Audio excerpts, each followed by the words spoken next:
if you're feeling every day like you're making progress towards something that is important to you, that can make you happy even when, I don't know, there's no payoff at the end of it.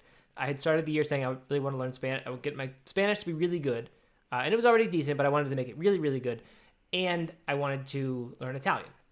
So I spent the first, I don't know, after quarantine started, I spent probably the first 2 or 3 months of that really, really learning a lot of Spanish. Did the conversations with the person on italki.com, watched a bunch of Spanish Netflix, and like got to a point where I was really, really sharp with my listening and speaking and all that.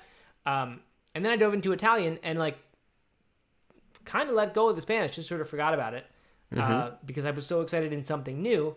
And I'm realizing now, like when I look back at the end of the year, because I don't know, every year I sort of fantasize about like how great I'm going to be at learning stuff and how disciplined I'm going to be. You know, I wasn't that disciplined. It was just that it was really easy to do because there was so much time and there was nothing else going on. So suddenly anything that would have distracted me from that was gone. And I could just do that and a billion other things like it, which I'll mention later. But I spent those first 3 months learning Spanish and I was loving it. And I was watching a bunch of Netflix in Spanish and I was starting to understand it really well. And it just, in the moment, felt amazing. And then I did the same with Italian, got those same good feelings of learning it, doing it every day, but in the process forgot a lot of the Spanish.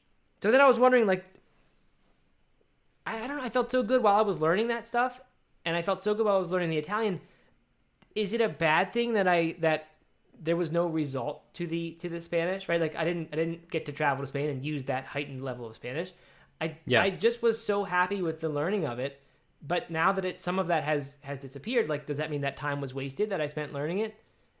I don't know. I think for me, that was such a perfect example of progress equals happiness, even when there's no goal. Because in this case, a lot of what I spent time learning evaporated. But I got to be very happy while I was learning it. And I got to feel fulfilled and like... Yeah.